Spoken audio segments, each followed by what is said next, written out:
Welcome back to mister Tollywood channel. நான் இன்னைக்கு 2020 release ஆன புக்ஸ் ஆஃப் பிளட் அப்படிங்கிற ஒரு ஹாரர் மூவியோட ஸ்டோரி தான் சொல்ல போறேன். இந்த படத்தை 1984 வெளிவந்த புக்ஸ் ஆஃப் பிளட் அப்படிங்கிற நாவலத்தில் இது எடுத்திருக்காங்க. ஸோ டைட்டில் இந்த படத்துல சொல்லிட்டாங்க, இந்த படத்துல நிறைய ரத்தத்தெல்லாம் திரிக்க விட போறாங்க அப்படின்ட்டு. அதனால ரத்தத்தை பார்த்தா பயப்படுறவங்க, பேயை பார்த்தா பயப்படுறவங்க அண்ட் மனுஷனை பார்த்தா பயப்படுறவங்க யாரும் இந்த படத்தை பார்க்காதீங்க. ஓகே மக்களே, வாங்க மூவிக்குள்ள போலாம். படத்தோட ஓப்பனிங் சீன்லயே ஒரு லேடி ஒரு சேர்ல உட்காந்துக்கிட்டு இந்த உலகத்துல பிறந்த எல்லாருமே சாக பிறந்தவங்க தான். ஆனா சில பேரோட சாவு மட்டும் தான் நமக்கு பெருசா பாதிப்பு ஏற்படுத்தும். அந்த பாதிப்பு எப்படி இருக்கும் அப்படிங்கிறது சொன்னா புரியாது, அனுபவிச்சாதான் புரியும். இப்படி இந்த லேடி பேசி முடிச்ச உடனே டைட்டில் கார்டு போட்டுட்டு படத்தை ஆரம்பிக்கிறாங்க. அப்போ ஒரு வயசான லைப்ரரியன் என்ன பண்றாரு, லைப்ரரியில புக்ஸ் எல்லாம் அடிக்க வச்சிட்டு இருப்பாரு. இவர் புக்ஸ் எல்லாம் அடிக்க வச்சிட்டு இருக்கும்போது சடனா ஒருத்தன் உள்ள வந்து அவரோட கழுத்துல கத்தி வைக்கிறான். இந்த கழுத்துல கத்தி வைக்கிறானே இவனோட பேரு பெனட். இவனை நல்லா வச்சுக்கோங்க. இவன் ஒரு வட்டியை கொடுக்குறவன். வட்டி கொடுத்த காசை திருப்பி கொடுக்கலன்னா யோசிக்காம யாரா இருந்தாலும் கொலை பண்ணிடுவான். அப்படிதான் இந்த லைப்ரரியன் கிட்டையும் வந்து அவன் கொடுத்த காசை திரும்பி கேட்கிறான். பட் அவரால் அந்த காசை திருப்பி கொடுக்க முடியாது. ஆனா காசு கொடுக்காததுக்கு பதிலாக அந்த கிழவன் என்ன சொல்றாருன்னா, தம்பி புக்ஸ் ஆஃப் பிளட் அப்படிங்கிற ஒரு பெரிய புக் ஒன்று இருக்குது. அந்த புக்கை மட்டும் நீ தேடி கண்டுபிடிச்சோன்னு வச்சுக்கேன், இந்த உலகத்தையே நீ ஆட்சி பண்ணலாம். அந்த அளவுக்கு ஒரு பவர்ஃபுல்லான புக் அது. அந்த புக் இருக்கிற இடம் எனக்கு மட்டும்தான் தெரியும். அதோட அட்ரஸ் நான் சொல்றேன். ஆனா அதுக்கு பதிலாக நான் வாங்கின கடன் முழுசா நீ கழிச்சு விட்டுறணும். டீல்னா சொல்லு, அந்த அட்ரஸ் சொல்றேன்னு சொல்லும் போது சரி சொல்லி தொடடா அப்படின்னு சொல்லிட்டு கழுத்துல கத்தி வச்ச மணிக்கு அட்ரஸ் வாங்கிக்கிறான். அட்ரஸ் சொன்ன அடுத்த நிமிஷம் அவனோட கழுத்தை எடுத்துட்டு வேகமா வெளியில வந்து கார் எடுத்துட்டு அங்க இருந்து கிளம்புறாங்க. அப்படியே எங்க லைப்ரரியனை காட்டுறாங்க. லைப்ரரியன் பயங்கரமா சிரிச்ச மணிக்கு செத்து போறான். இவன் ஏன் அப்படி சிரிச்ச மணிக்கு சாகுறான் அப்படிங்கறத கிளைமேக்ஸ்ல வந்து ரிவீல் பண்ணிருப்பாங்க. கண்டிப்பா பாருங்க. இது இந்த படத்தோட இன்ட்ரோடக்ஷன். இந்த படத்துல மொத்தம் 3 கதை இருக்குது. இந்த 3 கதைக்கும் ஒண்ணுக்கு ஒண்ணு சம்பந்தமே இருக்காது. ஆனா இந்த 3 கதையுமே கிளைமேக்ஸ்ல கொண்டு வந்து கனெக்ட் பண்ணிருப்பாங்க. இந்த படத்தோட கிளைமேக்ஸ் பயங்கர வித்தியாசமா இருக்கும். நீங்களே பாருங்க, கண்டிப்பா புதுசா ஃபீல் பண்ணுவீங்க. அடுத்து இங்க கட் பண்ணிட்டு ஒரு ரத்தம் வடிகிற உடம்ப காட்டுறாங்க.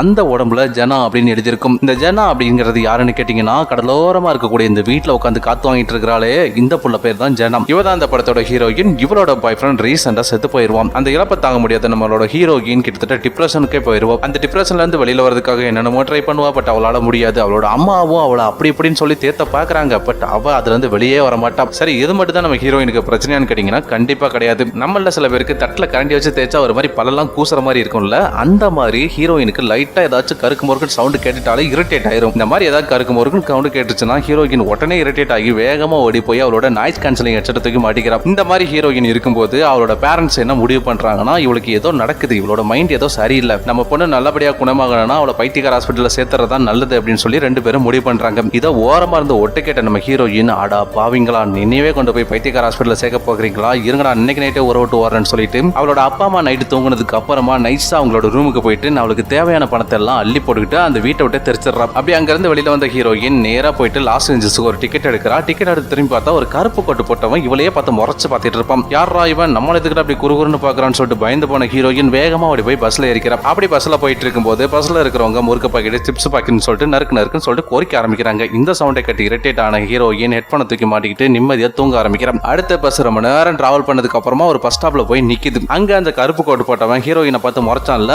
அவன் வந்து பஸ்ல ஏறான். அவனை பார்த்ததுமே ஹீரோயின் பதறி போய் வேகமா அந்த பஸ்ல இருந்து இறங்கிடுவான். பஸ்ல இருந்து இறங்குற ஹீரோயின் அப்படியே ரோட கிராஸ் பண்ண போகும்போது ஒரு பச்சை கலர் கார் அவளை இடிக்கிற மாதிரியே வந்து டக்குன்னு போயிடும். இந்த கார் இடிக்கிற சீனையும் கரெக்டா ஞாபகம் வச்சுக்கோங்க, இது நமக்கு கிளைமேக்ஸ்ல தேவைப்படும். அடுத்து நம்ம ஹீரோயின் ரோட கிராஸ் பண்ணி ஒரு நெட் சென்டருக்கு போறா. அங்க போயிட்டு பக்கத்துல ஏதாவது ஹோம் ஸ்டே இருக்கான்னு சொல்லிட்டு செக் பண்ணி பாக்குறான். இவன் நினைச்ச மாதிரியே கம்மியான ரேட்ல ஒரு ஹோம் ஸ்டே இருக்குது. அதை பார்த்ததுமே ஹீரோயின் இமிடியேட்டா அதை புக் பண்ணிட்டு அந்த இடத்துக்கும் போறான். அங்க போனா அந்த ஹோமை ஒரு கிழவனும் கிழவின் தான் ரன் பண்ணிட்டு இருக்காங்க. அவங்க ஹீரோயினை ஒரு வார்ம் வெல்கம் பண்ணிட்டு, வாமா இதுதான் நம்மளோட வீடு, இங்க நீ எவ்வளவு நாளும் ஃப்ரீயா இருக்கலாம், உன்னோட ரூம் அந்த பக்கம் இருக்குது, நீ போயிட்டு ஃப்ரெஷ் ஆயிட்டு வா, நம்ம சாப்பிட ஆரம்பிக்கலாம்னு சொல்லி அவளோட ரூமுக்கு அனுப்பி வைக்கிறாங்க. அங்க போன ஹீரோயின் என்னடான்னு சொல்லிட்டு பார்த்துட்டு இருக்கும்போது கேவின் அப்படின்னு சொல்லிட்டு ஒருத்தன் வந்து அவகிட்ட பேச ஆரம்பிக்கிறான். ஆக்சுவலி இவனுமே அவனோட வீட்டுல சண்டை போட்டுட்டு தான் வந்து இந்த ஹோம்ல ஸ்டே பண்ணிருப்பான். இவங்க 2 பேரும் கொஞ்ச நேரம் நார்மலா பேசி முடிச்சுட்டு 2 பேரும் போய் படுக்கலாம் அப்படின்னு சொல்லிட்டு ஹீரோயின் அவளோட ரூமுக்கு போறா. போயிட்டு சும்மா பெட்ல படுத்துட்டு இருக்கும்போது ஏதோ நரன்னு சவுண்ட் கேக்குது. என்னன்னு சொல்லிட்டு திரும்பி சவரா பாக்குறா. சவுத்துல இருந்து ஒரு கரப்பாம்பூச்சி வெளியில வந்து எட்டி பாக்குது. அது பார்த்தோன்னே ஹீரோயின் பயந்து எந்திரிக்கும் போது கரெக்டா அந்த கிளவி உள்ள வருது. உள்ள வந்த கிளவி, என்னமா நம்ம வீட்டுல இருக்க ரூம்லாம் உனக்கு பிடிச்சிருக்குதா, சௌகரியமா இருக்குதான்னு சொல்லிட்டு விசாரிச்சுட்டு சரி வா சாப்பிட போலான்னு சொல்லி கூட்டு போகுது. அடுத்து 4 பேரும் டேபிள் உட்காந்து சாப்பிட்டுட்டு இருக்கும் போது கிழவனும் கிளவியும் அவங்கள பத்தி இன்ட்ரோ கொடுக்குறாங்க. கிளவி ஒரு நர்ஸ், கிழவன் ஒரு கார்பெண்டர் அதாவது ஆசாரி. அடுத்து 4 பேரும் அவங்கள பத்தி இன்ட்ரோ கொடுத்துட்டு 4 பேர் உட்காந்து பேசிட்டு இருக்கும்போது ஹீரோயினுக்கு ஒரு மாதிரி இரிட்டேட் சவுண்ட் கேக்குது. என்னடான்னு சொல்லிட்டு பார்த்தா ஃப்ளோருக்குள்ள இருந்து ஒரு கரப்பாம்பூச்சி வந்து எட்டி பார்க்கும். அதை லபக்குன்னு பிடிச்ச கிளவி வேகமா போய் ஜன்னல் வழியே வெளியே தூக்கி போட்டுறா. போட்டதுக்கு அப்புறமா இப்படி தாமா இந்த கரப்பாம்பூச்சி தொல்லை இந்த வீட்டுல தாங்க முடியல, இந்த வீட்டுல இருக்கிற ஒரே குறை இந்த கரப்பாம்பூச்சி மட்டும் தான், இது மட்டும் அழிஞ்சிருச்சுன்னா என் வீடு அப்படியே சொர்க்க மாதிரி மாறிடுன்னு சொல்லிட்டு 4 பேரும் போய் தூங்க போயிடுறாங்க. தூங்குறதுக்கு முன்னாடி இந்த கேவின் பையன் என்ன பண்றான், ஹீரோயின் கிட்ட உட்காந்து அவளை பத்தி தெளிவா விசாரிக்க ஆரம்பிக்கிறான். அப்ப ஹீரோயின் அவளுக்கு இருக்கிற வியாதி பத்தியும் அவளோட வாழ்க்கையில நடந்த சம்பவத்தினால ஏற்பட்ட டிப்ரெஷன் பத்தியும் தெளிவா எக்ஸ்பிளைன் பண்றான். அதை கேட்ட அந்த பையன் சரி ஓகே நம்ம இதை பத்தி நாளைக்கு ஒரு காஃபி ஷாப்ல உட்காந்து பொறுமையா டிஸ்கஸ் பண்ணுவோம். நீ என்ன பண்ற, உன்னோட நம்பரை கொடு, நான் நாளைக்கு மார்னிங் மறக்காம கால் பண்றேன், நீ வந்து சேருன்னு சொல்லிட்டு அவளோட நம்பர் வாங்கிட்டு தூங்க போயிருவாங்க. நைட்டே ஹீரோயின் தூங்க போகும்போது அவளுக்கு அப்படியே பயங்கரமா இல்யூஷன்லாம் வர ஆரம்பிக்குது. என்ன இல்யூஷன் கேக்குறீங்களா? ஹீரோயினோட அம்மாவோட வாய் தனியா கிழிஞ்சு தொங்குற மாதிரியும், இந்த கேவின் பையன் ஹீரோயினை கற்பழிக்கிற மாதிரியும், அந்த சவுண்டை கேட்ட அந்த கிழவனு கிளவி அவனை அடிச்சு கொலை பண்ற மாதிரியும், அடுத்து ஹீரோயினை புதைக்கிறதுக்கு அளவெடுக்கிற மாதிரியும்,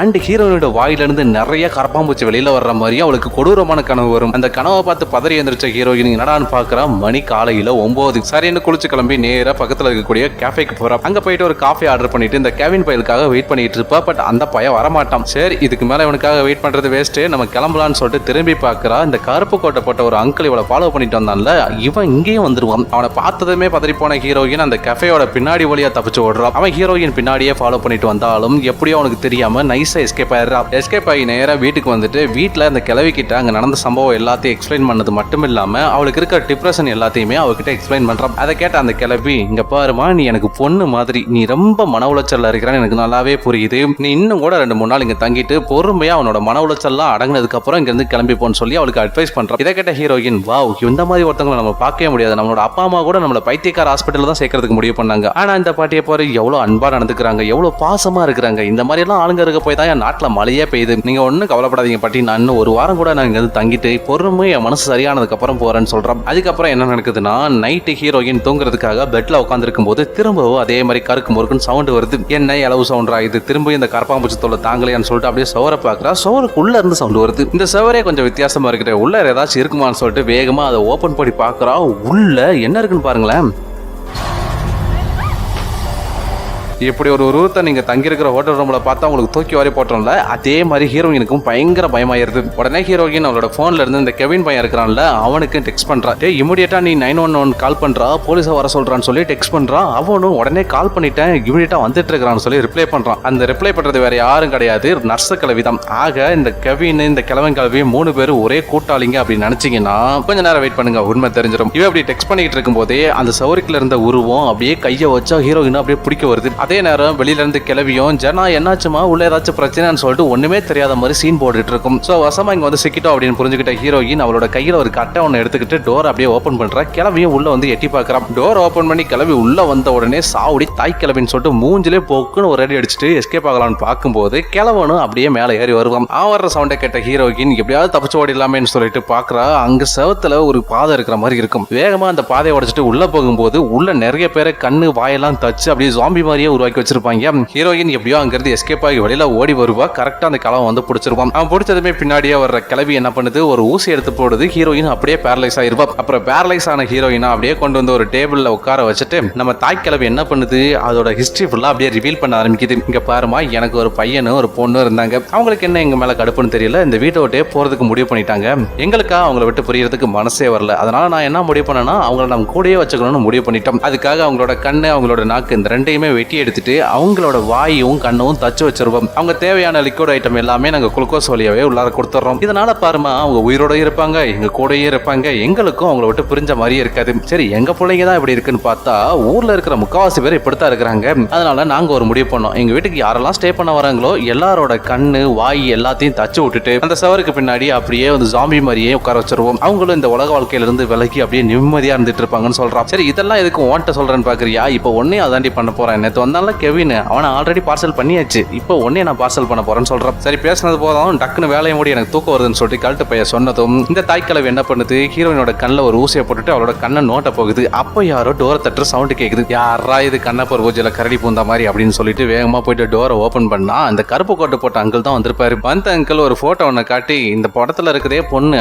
அந்த பொண்ணு என் பையனும் வந்து சின்சியரா லவ் பண்ணிட்டு இருந்தாங்க, அந்த பொண்ணு கிட்ட நான் வந்து கொஞ்சம் பேசணும், அந்த பொண்ணு இங்கதான் வந்துச்சு, நான் பார்த்தேன், கொஞ்சம் உள்ள இருந்தா கூப்பிடுங்களா, ஒரு 5 நிமிஷம் மட்டும் பேசிட்டு போயிடுறேன்னு சொல்லி கேட்கறான். அதுக்கு அந்த தாய் கிளவி, ஐயோ பாருங்க, ஒரு 1/2 மணி நேரத்துக்கு முன்னாடி தான் அந்த புள்ள கிளம்பி போச்சு, கொஞ்சம் முன்னாடி வந்திருந்தீங்கன்னா நீங்க அந்த புள்ளைகிட்ட பேசியிருந்திருக்கலாம். சரி, வந்தது வந்துட்டீங்க, அப்படியே வாங்க ஒரு காஃபி குடிச்சிட்டு போயிருங்கன்னு சொல்லிட்டு உள்ளார கூப்பிடுது. உள்ள வந்து அந்த அங்கிளுக்கு காஃபி கொடுத்துட்டு அந்த போட்டோவை வாங்கி, என்னங்க என்ன பிரச்சனை அப்படின்னு சொல்லிட்டு விசாரிக்குது. அது ஒன்றும் இல்லைங்க, அந்த போட்டோல இருக்கிறது என் பையன், அந்த பொண்ணை அந்த சின்சியரா லவ் பண்ணி இருந்தான், என் பையன் செத்து போன அன்னைக்கு இந்த பொண்ணு தான் என் பையன் கிட்ட போன் பேசிட்டு இருந்திருக்குது, என்ன சொல்லுச்சு ஏது சொல்லுச்சுன்னு தெரியல, என் பையன் செத்து போயிட்டான், அதனால இதை பத்தி விசாரிக்கிறதுக்காக தான் நான் அந்த பொண்ணை ஃபாலோ பண்ணிக்கிட்டே வந்தேன். பட் அந்த பொண்ணு எஸ்கேப் ஆகி போய்கிட்டே இருக்குது. கிடையாது, எங்க போச்சுன்னு வேற இப்ப தெரியலன்னு சொல்லிட்டு இருக்கும்போது கரெக்டா அங்க வர கிழவன் என்ன பண்றான், அங்கிளோட மண்டையில டமால்னு ஒரே அடி, அங்கிள் அங்கேயே ரத்த வெள்ளத்துல வந்து செத்து போயிருவான். இந்த கேப்ல ஹீரோயினுக்கு கொஞ்சம் கொஞ்சமா உணர்ச்சி வர ஆரம்பிச்சு ஹீரோயின் அங்க இருக்கக்கூடிய ஜன்னல் வழியா எஸ்கேப் ஆகி பக்கத்துல இருக்கக்கூடிய கொடோனுக்கு போறா. அந்த கொடோன்ல ஒருத்தனை கொடூரமா கொலை பண்ணி வச்சிருப்பாங்க. அதை பார்த்து பதறி போன ஹீரோயின் இந்த பிளாக் ட்ரெஸ் போட்ட அங்கிள் வந்திருந்தாருல, அவரோட கார்ல போயிட்டு பின்னாடி ஒளிஞ்சுக்கிறான். அதே நேரம் இந்த கிழவனும் கிளவி என்ன பண்றாங்க, இந்த கருப்பு கோட் போட்ட அங்கிளை அவனோட கார்லயே வந்து தூக்கிட்டு வந்து வச்சு ஒரு மலையோட உச்சிக்கு கொண்டு போயிடுறாங்க. அங்க போனதும் இந்த ஒரு ஆக்சிடென்ட் மாதிரி செட் பண்ணதுக்கு முடிவு பண்ணி வேகமா ஆக்சிலேட்டர்ல ஒரு கல்லை தூக்கி வச்சுட்டு கிளம்ப இறங்கிடுவான். உள்ள இருக்கிற ஹீரோயின் கார் மூவ் ஆகுறத பார்த்துட்டு என்னடான்னு சொல்லிட்டு எட்டி பாக்குறா. கார் வேகமா ஒரு 1000 அடி பள்ளத்துல தலைகீழாக குதிக்குது. ஐயோ சாவ போறமேன்னு சொல்லிட்டு ஹீரோயின் மரண பயத்துல அப்படியே கேமரா பாக்குறா. அப்படியே கட் பண்ணிட்டு திரும்ப அந்த ரத்த கரையோட இருக்கிற உடம்ப கட்டுறாங்க. அதுல மைல்ஸ்னு எழுதியிருக்கும். ஃபர்ஸ்ட் கதை ஜானா, ரெண்டாவது கதை மைல்ஸ். ரெண்டாவது கதையோட ஆரம்பத்துல ஒருத்தனை நிர்வாணமா காட்டுறாங்க. அவன் ஒரு ரூமுக்குள்ள போனதும் அங்க இருக்கக்கூடிய லைட்ஸ் எல்லாம் ஆஃப் ஆகிடுது. கொஞ்ச நேரத்துல அந்த லைட்ஸ் எல்லாம் திரும்ப ஆன் ஆகுது. அவன் மயம் கிடக்குறான். அங்க இருக்கக்கூடிய ரூம்ல எல்லாம் ரத்த கரையா இருக்கும். சோ ஏதோ பேய் வந்து எல்லாத்தையும் எழுதி வச்சிருக்கிற மாதிரி அவங்க வந்து காட்டியிருப்பாங்க. இது எல்லாத்தையுமே வீடியோவா எடுத்து ஒரு சைக்காட்டிக் ரிசர்ச்சரான நம்ம மேரி கிட்ட போட்டு கட்டுறாங்க. பட் மேரி அந்த வீடியோ பார்த்துட்டு இவன் ஏதோ சமண்டு பாக்கூர் போல ஏதோ காமெடி பண்ணிட்டு இருக்கிறான், இதெல்லாம் வந்து பெருசா எடுத்துக்க வேணாம்னு சொல்லி அவளோட அசிஸ்டன்ட் கிட்ட சொல்லிருப்பா. அடுத்து அப்படியே ஒரு ஹாஸ்பிட்டல்ல காட்டுறாங்க. அங்க மேரி அவளோட பையன் கூட இருக்கிற. மேரியோட பையன் பேர் தான் மைல்ஸ். மைல்ஸ் ஒரு கேன்சர் பேஷண்ட், ஃபைனல் ஸ்டேஜ்ல இருப்பான். சோ இன்னும் ஒரு 2-3 நாள்லயே செத்து போயிருவான். இப்படி இருக்கிற ஒரு பையனை பார்த்து மேரி ரொம்பவே ஃபீல் பண்ணிட்டு இருப்பா. அப்போ மேரியோட எக்ஸ் ஹஸ்பண்ட் அவனோட பையனை பார்க்கறதுக்காக வரும். பட் மேரி அவனை பார்க்கறதுக்கு அலோவ் பண்ண மாட்டா. எதுக்காக அப்படின்னு கேட்டீங்கன்னா, இவன் சம குடிகாரம். இவன் குடிச்சிட்டு மேரியவும் அவனோட பையனையும் அம்போன்னு விட்டுருவான். அதனால மேரி அவனை பார்க்கறதுக்கு அலோவே பண்ண மாட்டான். அங்க இருந்து விரட்டி விட்டுருவோம். அதுக்கப்புறம் மேரி அவளோட பையன் மைல்ஸ் கிட்ட போயிட்டு உனக்கு என்னடா ஆசை அப்படின்னு சொல்லிட்டு கேட்கும்போது அதுக்கு அந்த சின்ன பையன், அம்மா எனக்கு பெருசா எந்த ஒரு ஆசையுமே கிடையாது, கடைசி வரைக்கும் உன் கூடையே தான் நான் இருக்கணும் அப்படின்னு ஆசைப்படுறேன்னு சொல்லுவான். அதை கேட்ட மேரி ரொம்பவே கலங்கி உடஞ்சு பயங்கரமா அழ ஆரம்பிச்சிருவா. அடுத்த சீன்லயே அவன் செத்துட்டான் அப்படிங்கறத மட்டும் தான் சொல்லுவாங்க. அவன் எப்படி செத்தான்லாம் காட்ட மாட்டாங்க. அதுக்கப்புறம் ஒரு வாரம் கழிச்சு மேரி எப்பவும் போல நார்மலா அவளோட ஆபீஸ்க்கு போறான். அங்க ஒருத்தன் இவளுக்கு முன்னாடியே வந்து உட்காந்துட்டு இருப்பான். இவன் தான் அந்த வீடியோ டேப்ல நிர்வாணமா இருந்தான்ல அவன். இவனோட பேரு சைமன். இவன் ஒரு மெஜிஷியன். இவன் வந்து ஹீரோயின் கிட்ட என்ன சொல்றான்னா, மேடம் எனக்கு பேய் கிட்ட பேசுற அளவுக்கு பயங்கரமான சக்தி எல்லாம் இருக்குது, உங்களோட பையன் உங்ககிட்ட பேசணும்னு ஆசைப்படுறான், அதுக்காகத்தான் நீங்க அனுப்பி வச்சிருக்கான்னு சொல்றான். அதை கேட்ட மாரி, ஏப்பா தம்பி நீ ஊரை வேணா ஏமாத்தலாம்,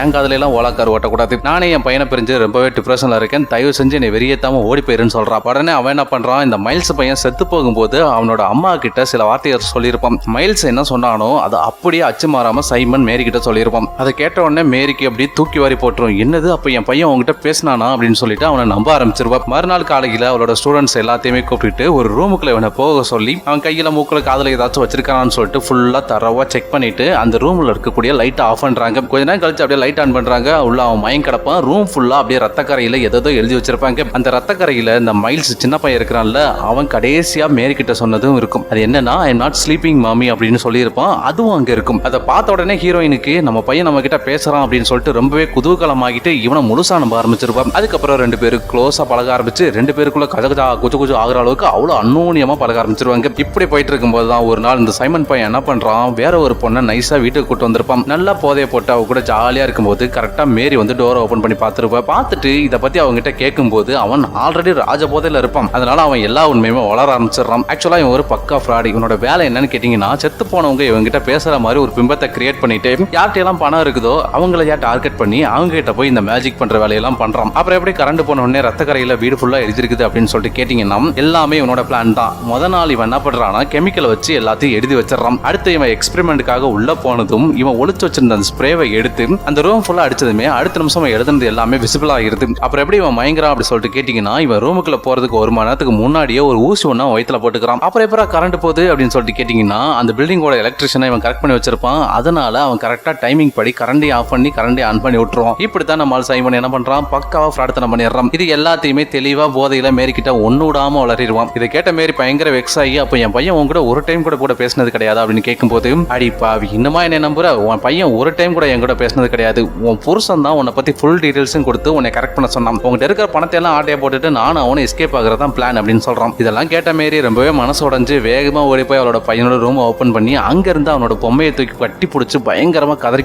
அழுதுகிட்டு இருக்கும்போது சடனா ஒரு சவுண்ட் கேக்குது. என்னடான்னு சொல்லிட்டு மேரி திரும்பி பார்க்கும்போது அங்க இருக்கக்கூடிய ஒரு போர்டுல bring him to us அப்படின்னு சொல்லி எழுதியிருக்கும். அதை பார்த்துட்டு பெருசா ஏதோ ரியாக்ட் பண்ணாம மறுநாள் காலையில ஜாலியா உட்காந்து ஊஞ்சல் ஆடிட்டு இருப்பான். அப்போ அங்க வர சைமன், நேத்து நைட்டு குடிச்சிட்டு நான் ஏதாச்சும் பேசினா அப்படின்னு சொல்லிட்டு ஒண்ணுமே தெரியாம வந்து கேட்கறான். அதுக்கு மேரி, இல்லப்பா நீ தங்கமான பிள்ளையாச்சே, நீ எப்படி ஏதாவது குடிச்சிட்டு பேச முடியும், நீ ஒண்ணுமே பேசல, நான் ஒண்ணுமே கேட்கல, நீ போய் அமைதியா போய் ரெஸ்ட் எடு அப்படின்னு சொல்லி அனுப்பி வச்சிடறான். அவன் இங்கிருந்து போனதும் இன்னொரு ஊஞ்சலை காட்டுறாங்க. அதுல மேரியோட பையன் மைல்ஸ் பேயா ஆடிட்டு இருப்பான். ஆக சைமனை பொழக்க போறாங்க அப்படிங்கிறது மட்டும் நமக்கு நல்லாவே புரியும். அடுத்த சீன்ல இந்த மேரியும் சைமனும் சேர்ந்து ஒரு ஃபவுண்டேஷன் ஒன்று ரெடி பண்ணி இருந்திருப்பாங்க. அதுக்கு இன்வெஸ்ட் பண்றதுக்காக நிறைய இன்வெஸ்டரை மேரி வர சொல்லியிருப்பான். அவங்க எல்லாருக்கிட்டையும் மேரி என்ன சொல்றானா, இப்ப நம்ம சைமன் எல்லா பேய் கூடயும் லைவாவே பேசி கட்டுவாரு, அதை பார்த்ததுக்கு அப்புறம் நீங்க கோடி கோடியா இன்வெஸ்ட் பண்றதுக்கு ரெடியா இருப்பீங்க அப்படின்னு சொல்லிட்டு அனௌன்ஸ் பண்றான். இதை கேட்டதுமே சைமனுக்கு தூக்கி வாரி போட்டுரும். அடியே பாதவத்தி இப்படி என்னடி கூத்து விட்டுட்டு இருக்கிறன்ற மாதிரி, ஏய் நான் இன்னும் ரெடியே ஆகல, என்னால இன்னைக்கு பண்ண முடியாதுன்னு சொல்றான். பட் மேரி அதெல்லாம் நீ எதுக்கும் கவலைப்படாத, நீ ரூமுக்குள்ள போ, உனக்கு இருக்கிற பவருக்கு கண்டிப்பா உங்ககிட்ட வந்து பேயெல்லாம் பேசும், நான் அது எல்லாத்தையுமே டெமோ காட்டிடுவேன், நீ எதுக்கும் கவலைப்படாம நீ ரூமுக்குள்ள போன்னு சொல்லி அவனை ரூமுக்குள்ள போக சொல்லிட்டு அவனோட ட்ரெஸ் எல்லாத்தையும் கழட்டி நிர்வாணமாக்கிட்டு,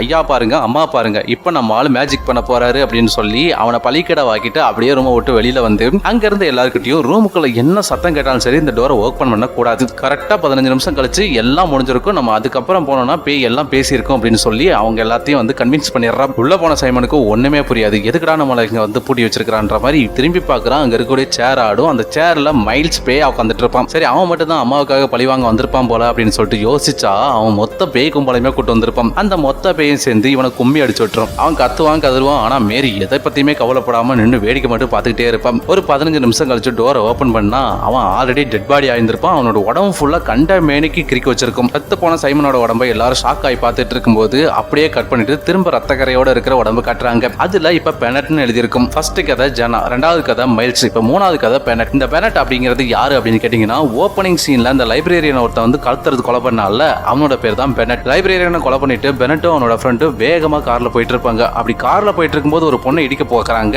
அந்த பொண்ணு தான் நம்மளோட ஜன்னா. ஆக்சுவலா ஜன்னாவோட கதையில ஒரு கார் அவளை இடிக்க வந்திருக்கும். அந்த கார் வேற யாரோட காரும் கிடையாது, பெனட்டோட கார் தான். அப்ப அவளை கிராஸ் பண்ணவங்க இப்பதான் அந்த புக்கை தேடி போயிட்டு இருக்காங்க. போற வழியில பெனட்டோட ஃப்ரெண்டு எந்த இடத்துக்கு போறோம், இடத்தோட பேரை சொல்லாம கூட்டு போயிட்டு இருக்கான்னு சொல்லும் போது ரேவன் மோர் அப்படிங்கிற இடத்துக்கு தான் நம்ம போயிட்டு இருக்கிறோம், அங்கதானே அந்த புக் இருக்குதுன்னு சொல்றோம். அதை கேட்ட அவனோட ஃப்ரெண்டு, என்னது ரேவன் மோரா, அது அருந்ததி கோட்டையோட பயங்கரமான கோட்டையாச்சு, அங்க எதுக்கடா நம்ம போறோம், தேவலடா தயவு செஞ்சு திரும்பி போயிடலாடான்னு சொல்லும் போது, டே அந்த புக்கு மட்டும் கிடைச்சிருச்சுன்னா நம்ம ராஜாதி ராஜா மாதிரி அப்படியே கோட்டை கட்டி கொடி கட்டி வரலாண்டா, தயவு செஞ்சு வாடா மூடிக்கிட்டேன்னு சொல்லி அவன் அந்த இடத்துக்கு மண்டையை கழுவி கூட்டு போயிருவான். அந்த ஏரியாக்குள்ள போன உடனே குறுக்க ஒரு பேய் கிராஸ் பண்ணி ஓடுது. அதை பார்த்த உடனே பெனட்டோட ஃப்ரெண்டு டக்குன்னு பிரேக் அடிச்சா அப்படியே பேட்டரி டவுன் ஆகி அப்படியே காரும் நின்றுது. கார் நின்னதும் பெனட் என்னடாச்சுன்னு சொல்லிட்டு போயிட்டு காரை செக் பண்ணி பார்க்க போயிருவான். அப்போ பெனட்டோட ஃப்ரெண்டு கண்ணாடியில பார்த்துட்டு இருக்கும்போது கண்ணாடியில ஒரு பேய் வந்து நின்னுக்கிட்டே இங்க வா வான்னு சொல்லிட்டு பின்னாடி இருந்து கூப்பிட்டு இருக்கும். அது கூப்பிட்டதுமே ஏதோ அழகான ஃபிகர் கூப்பிடுற மாதிரி இவனும் அது பின்னாடியே போக, இவன் போறத பார்த்த பெனட் அவன் பின்னாடியே ஃபாலோ பண்ணிட்டு போறான். ரெண்டு பேரும் ஒரு சர்ச்சுக்குள்ள போயிருவாங்க. முன்னாடி போன பெனட்டோட ஃப்ரெண்டு அவன் கையில இருந்து கன் எடுத்து அவனோட தொண்டைக்குழியில வச்சுட்டு சிரிச்ச மேனிக்கு அவனே சுட்டுட்டு செத்துருவான். அவன் ஷூட் பண்ணும்போது அங்க பேய் நிக்கிறத பார்த்த பெனட் என்ன பண்றான், தாளதறிக்கு அங்கிருந்து வெடிஞ்ச ஓடி வந்துட்டு எங்கடா போறதுன்னு தெரியாம ஒரு இருட்டுக்குள்ள நடந்து போயிட்டு இருக்கும்போது ஒரே ஒரு வீட்டுல மட்டும் லைட் போட்டிருக்காங்க. அது யாரு வீடுன்னு பாத்தீங்கன்னா நம்ம மேரியோட வீடு தான். அந்த வீட்டுக்குள்ள போன பெனட் உள்ள யாருன்னா இருக்கீங்களா, எனக்கு தயவு செஞ்சு ஹெல்ப் பண்ணுங்கன்னு சொல்லிட்டு கத்தும் போது மேல இருந்து ஏதோ ஒரு சவுண்ட் கேக்குது. அப்ப மேலதான் யாரோ இருக்கிறாங்கன்னு சொல்லிட்டு மேல போயிட்டு மைல்ஸோட ரூம் ஓபன் பண்ணி பாக்குறான். உள்ள மேரி வயசான ஒரு ஊத்துல இருப்பா. கூட யார் இருப்பான்னு நினைக்கிறீங்க, நம்ம செத்து போனான்ல சைமன், அவன் தான் பேயா உட்காந்துட்டு இருப்பான். அப்புறம் மைல்ஸும் அங்கதான் இருப்பான். இவங்க எல்லாத்தையுமே பார்த்த பெனட் டக்குன்னு வந்து கண்ணை கட்டி, இங்க பாருங்க நாங்க உங்களை டிஸ்டர்ப் பண்றதுக்கெல்லாம் வரல, எனக்கு புக்ஸ் ஆஃப் பிளட் அப்படிங்கிற ஒரு புக் வேணும், அந்த புக்கு கிடைச்சுன்னா அந்த உலகத்தையே ஆளலாம் அப்படின்னு சொல்றான். அதுக்கு சிரிச்சுட்டே மேரி, அட பைத்தியக்காரா, உன்னை யாரும் பயங்கரமா கோர்த்து விட்டுருக்காங்கடா, நீ நினைக்கிற மாதிரிலாம் அந்த புக்கை வச்சு உலகத்துல ஆள முடியாது, அந்த புக்ல உன் பேர் இருந்துச்சுன்னா நீ இமீடியட்டா செத்து போயிருவேன்னு சொல்றாங்க. அதுக்கு பின்னாடி என்னடி என்கிட்ட போய் சொல்றியா, தேவையில்ல அதெல்லாம் பேசாத, அந்த புக்கு எங்க இருக்குன்னு மட்டும் சொல்லுன்னு கேட்கும்போது இந்த உட்காந்துருக்கான் பாரு மலா மாதிரி சைமன், இவன் தான் அந்த புக் அப்படின்னு சொல்றான். சொல்லிட்டு இந்த புக்கை தேடி வந்த நீ ஃபர்ஸ்டும் கிடையாது, நீ லாஸ்டும் கிடையாது, இங்க நிறைய பேர் வந்துட்டாங்க, இங்க இருந்து உயிரோட போனதும் கிடையாது, இப்ப நீ என்ன ஆகிறன்னு பாக்கலாமான்னு சொல்லிட்டு சைமனோட தோல்ல இருந்து இப்படி கையெடுக்கிறான். அவனோட சோல்டர்ல பெனட்னு சொல்லிட்டு பேர் எழுதியிருக்கும். அவ்வளவுதான், அங்க நிறைய எலியெல்லாம் வந்துட்டு அப்படியே பெனட்டை அட்டாக் பண்ண ஆரம்பிக்குது. அவன் பயத்துல அங்க இருந்து அலறி அடிச்சுட்டு வெளியில ஓடுறான். ஒரு எலி அவனோட வயித்துல ஏறி கடிக்க ஆரம்பிச்சிடும். உடனே கத்தி எடுத்துட்டு எந்த எலிகளை குத்துறன்னு சொல்லிட்டு இவனே அவன வயிற்றுக்குள்ள 3-4 டைம் குத்திடுவான். பயங்கரமா அவனோட உடம்புல ரத்தம் கொட்டுது. இதுக்கு மேல இங்க இருந்தா கண்டிப்பா சத்துருன்னு சொல்லிட்டு அங்கிருந்து தப்பிச்சு ஓடுறான். ஓடி போய் ஒரு இடத்துக்கு போறான். அவன் போன வீடு வேற யார் வீடும் கிடையாது, நம்ம நர்ஸு கிளவியும் அந்த கார்பெண்டர் தாத்தா இருந்தாங்கல்ல அவங்களோட வீட்டுக்கு தான் போயிருப்பான். இவன் போற நேரத்துல தான் அந்த கெவின் பையனுக்கு ஊசியை போட்டு மயக்க வர வச்சு அவனை இழுத்துட்டு போயிட்டு இருப்பாங்க. கரெக்டா இவன் போயிட்டு என்னடா பண்ணிட்டு இருக்கீங்கன்னு கேட்கும் போது பின்னாடி வந்த நர்ஸு கிளவி அவனை தலையிலே அடிச்சு அங்கேயே மர்கையா பண்ணிடுது. இப்ப புரியுதா, குடோன்ல ஹீரோயின் ஒரு பாடியை பார்த்திருப்பால, அந்த பாடி வேற யாரோடதும் கிடையாது, பெனட்டோட பாடி தான். அப்படியே கட் பண்ணிட்டு அடுத்த சீன்ல ஹீரோயின் உயிரோட இருக்கிற மாதிரி கட்டுறாங்க. அவ்வளோ பெரிய பழத்துல இருந்து விழுந்தவ எப்பரா தப்பிச்சா அப்படின்னு கேட்டீங்கன்னா, கார்ல இருந்து பலூன் வந்து அவளை காப்பாத்திருக்கும். சோ இவ்வளவு பெரிய ஆக்சிடென்ட் இருந்து தப்பிச்ச ஹீரோயினை அவளோட அப்பா அம்மா கிட்டே ஒப்படைச்சிருவாங்க. வீட்டுக்கு வந்த ஹீரோயின் அவளோட பாய் ஃப்ரெண்டும் செத்து போயிட்டான், அவளோட பாய் ஃப்ரெண்ட் அப்பாவும் இவளோட செத்து போயிட்டாருன்னு நினைச்சு பயங்கர டிப்ரெஷனுக்கு போயிருவா. என்னடா பண்றதுன்னு தெரியாம வரைஞ்சு வச்ச டிராயிங் எல்லாத்தையும் அப்படி பார்த்துட்டு இருக்கும்போது இவளோட பாய் ஃப்ரெண்ட் எப்படி செத்தான் அப்படிங்கறத ரீகால் பண்ணி பாக்குறான். அதாவது எப்படி செத்துருப்பான் அப்படின்னு கேட்டீங்கன்னா, இவ ஆல்ரெடி சைக்கோ. இவ என்ன பண்ணிருவா, நீ என்னை உண்மையா காதலிக்கிறியா அப்படின்னா நான் சொல்றத செய், நான் இப்ப வீட்டோட மொட்டை மாடியில் இருக்கேன், நீ அதே மாதிரி மீட்டோட மொட்டை மாடிக்கு வந்துரு, நான் இப்போ இங்க வந்து குதிச்சு சாக போறேன், அதே மாதிரி நீயும் குதிச்சு செத்துருன்னு சொல்லி அவனை ட்ரிகர் பண்ணி விட்டுருவான். 1 1 2 2 3ன்னு சொன்ன உடனே அவன் குதிச்சு செத்து போயிடுவான். இவன் ஜாலியா பெட் மேல உட்காந்துட்டு அப்பாடான்னு சொல்லிட்டு அவனை கொலை பண்ணிருப்பா. இது எதுவுமே தெரியாத அந்த பயலோட அப்பா என்ன நடந்துச்சுன்னு தெரியாம இவ்வளவு ஃபாலோ பண்ண போய் அந்த மனுஷனும் செத்து போயிருப்பான். இதனால ஹீரோயினுக்கு பயங்கர கில்ட்டி ஃபீலிங் ஆகி என்னடா பண்றதுன்னு யோசிச்சுட்டு திரும்ப அந்த சூனியக்கார கிளவிக்கிட்டையும் கிளவங்கிட்டையுமே போய் சேர்ந்துடுறான். அவங்க இவளை பார்த்ததும் நாங்க தான் சொன்னோம்லமா இது ஒரு கொடூரமான உலகம், இங்க இருந்து நீ தப்பிக்கணும்னா உன்னோட கண்ணு காது மூக்கு எல்லாத்தையுமே அறுத்துட்டு நீ பாட்டில் அமைதியா படுத்துரு, இதுதான் உனக்கு நிம்மதியை கொடுக்குன்னு சொல்லிட்டு அவளோட கண்ணு காது ரெண்டையும் அறுத்து ஆபரேஷன் பண்ணிட்டு அவளை ஒரு பெட்டிக்குள்ள போட்டு மூடிடுவாங்க. அந்த மூதேவி சந்தோஷமா சிரிச்சுட்டே இருக்கும். அப்படியே கட் பண்ணிட்டு நம்ம சைமனையும் மேரியவும் காட்டுறாங்க. மேரி சைமனோட மொட்டை மாடியில தடவிக்கிட்டு எவ்வளோ கதைகள், எவ்வளோ பாவங்கள், எவ்வளோ ரத்தம் அப்படின்னு சொல்லிக்கிட்டு அடுத்து யாரை நம்ம கொலை பண்ண போறோம் அப்படின்னு சொல்லிட்டு நம்மளை பார்த்து சிரிப்பாங்க.